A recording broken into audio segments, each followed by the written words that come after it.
What's going on, guys? Welcome back to the Lock and Cash podcast. It is Wednesday, November 26th on this Thanksgiving Eve. Happy Thanksgiving to everybody watching this video. Hopefully, you guys have a great time with family and friends. I was just thinking about how I'm an old man now. Like 7, 8 years ago, Thanksgiving Eve, I'd be getting ready to hit up the boys, invite out some lovely young ladies, get ready to have a fun night out. Now, home with the kids, wife, we're hosting for Thanksgiving tomorrow. Fun time. It's still fun. Don't get me wrong. It's still fun, but times change, right? In this video, I'm going to give you guys my favorite bet for Thanksgiving. I will also go over some quick line moves, some news in the market, guys in, guys out. We'll just do a quick overview. I'll give you some trends for Thanksgiving as well. But we'll start off with tomorrow, Green Bay, Detroit. You are starting to see some threes pop back up for the Lions.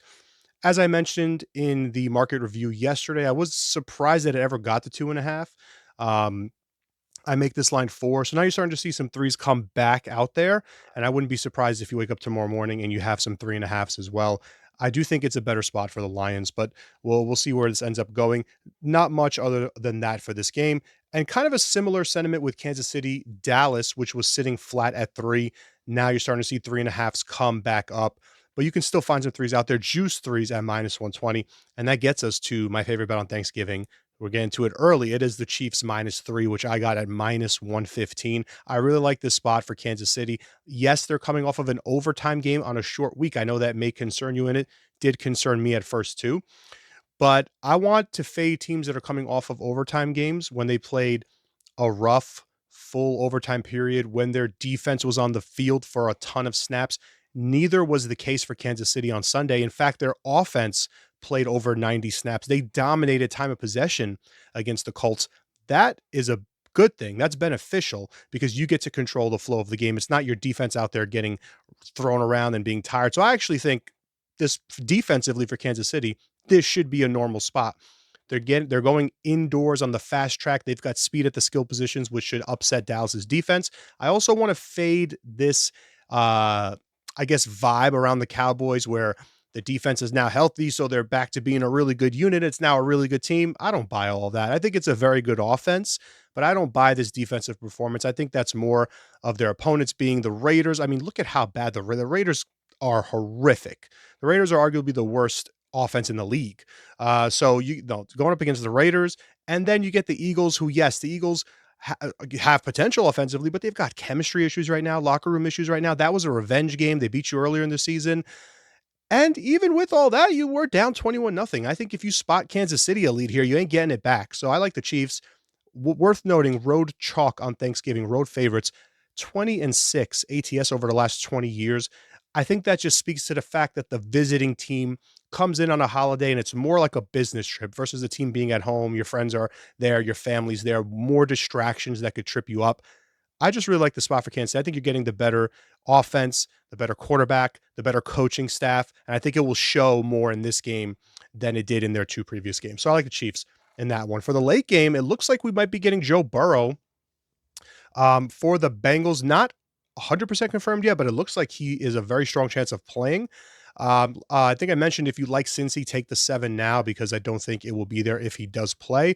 I also am a little, favorites of a touchdown or more on Thanksgiving, which this would qualify, are 25-10 ATS. That's a good run, but I'm a little worried about what I've seen from Baltimore over the last few games, specifically with their offense. So a lean here for me, for the Bengals at least, after I thought about this game a little bit more, and a lean to the under as well. For Friday, not much has changed. The Eagles are still sitting at 7 against Chicago. I like them. I think they're going to cover that spread. I played them in a moneyline parlay, but I do think that they will cover the 7 as well. I also think Philly's a good teaser options. I know they've got some injuries they're dealing with. Not everyone practiced. I don't think it's going to mean too much in this particular matchup, though. Over to Sunday, the Colts were -4.5. You've started to see some buyback here on Houston at 4.5. So it looks like we're not getting to that 5. I made this game 5. I told you Houston plus 4.5 did take some money. Now the 4s are coming back out there. CJ Stroud apparently back at practice. We don't know if he's going to play or not. Still undecided. I think if you get CJ Stroud, this line maybe comes down to 3.5. I don't think it's going to go much further than that. And the reason why is because quarterbacks that come out off of a concussion, they usually experience a pretty strong dip in performance. I think it's like 12 to 13% dip in accuracy, EPA, success rate, all that stuff combined. So you got to be weary. And especially, it was a bad concussion that he had. So I think either way, the spot favors Indianapolis here. They haven't played at home in a very long time. You're either getting Davis Mills going for his fourth straight win, kind of shaky. I mean, you can play well with a backup, and he's played well, but can he win 4 straight games on the road, a divisional opponent? Last time he was on the road in a divisional game, he nearly lost to the Titans. And then on the other side, if you're getting Stroud, it's him coming back off of the concussion. So I think either way, the spot favors Indianapolis in this game. Arizona, Tampa Bay, still the threes are gone now for the Buccaneers. We're now seeing 2.5. I think Arizona's a very good teaser leg, guys, at 2.5 because Jacoby Brissett is playing well. They haven't necessarily quit on the coach or anything like that. Tampa Bay incredibly banged up, trending way down. Going to be either you're going to have a very injured Baker Mayfield in this game, or you're going to have Teddy Bridgewater. This game, I think Arizona probably wins this game outright, to be honest. Titans and Jags, not much has changed here, still sitting at 6.5. Same thing with the Rams, Panthers, still at 10.5. I see some value in Carolina. I gave you that one on the show yesterday. Looks like the Saints took some money at 6. For those of you who are interested in Saints Dolphins, we're now seeing 5.5s pop up in the market. That's an interesting look there. Obviously, the Saints off the loss at home. Miami out of the bye. Maybe they come out a little rusty. Not sure what the angle is there. I don't have too much intel on that game. Atlanta at the New York Jets, still sitting at -2.5. The Jets were another teaser leg that I like. A Cardinals-Jets teaser, getting both of them +8.5, I think is super solid this week. 49ers, Browns, now down to 4.5. This was 6.5 for the Niners on the road, laying those points. Total came down, was 39.5. I told you I really liked that total yesterday. It's now 36.5. Now, that's not all steam. That's also because the weather. It's going to snow. It's going to be very windy. Man, if this was anybody but Shedeur Sanders, I would say the Niners are on upset alert, but I think they handle business in this game. I think they'll be able to run the ball a little bit. McCaffrey, they're using him so much that I'm scared of like injury for him, but as long as Purdy doesn't make any, those 3 interceptions on Monday Night Football, if he throws interceptions in this game, I think you get an outright upset here. But if you have forced me to choose, I think the Niners come away with the win because I just cannot see Sanders having. I think it's just going to be in the elements against this team, against this coaching staff, this defensive coordinator. I just don't see a lot of success for the Browns offensively.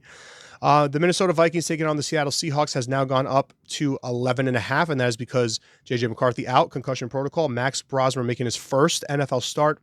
He did play a lot of years in college, quarterback at Minnesota, so familiar with the area, I guess. The one thing here, though, is if you want to play on the 11.5 with the Vikings, the one angle I think you have here is not the quarterback. I think it's the coaching staff knowing Sam Darnold from last year. They won 14 games with this guy. They know him inside out. They have to. How do you win 14 games with a quarterback? So Kevin O'Connell, Brian Flores sending the pressure, trying to disrupt Darnold. That's the way Minnesota covers this game. It's with their defense. They're not good against the run, but Seattle wants to throw the ball and they want to throw it downfield. The Vikings are good at defending that, and they know the guy. So I think that's, if you trust Brosmer enough to just simply take care of the football, which McCarthy's been unable to do, can he make some basic, simple throws? Listen, he can't get much worse. I think there's probably a chance he comes into this game and looks better than McCarthy. I think that's a realistic chance. And the Seahawks are not good ATS at home under Mike Macdonald. They thrive on the road. They're not good at home. So lean to the Vikings there with the points. Bills, Steelers is still at the same number, 3.5, pretty much across the board. Same thing here with the Chargers, Raiders. LA still laying 9.5. Sunday Night Football is Washington, Denver. You're now starting to see this total tick down a little bit and the spread as well. Washington was a 6.5 point dog. Now we saw 6s. Now we're seeing 5.5. So smart money is coming in on the Commanders, coming out of their bye week. The Broncos don't cover these big numbers anyway, especially on the road. They're good at home. They don't cover these big numbers on the road. I could see it makes total sense to me to back Washington in that spot.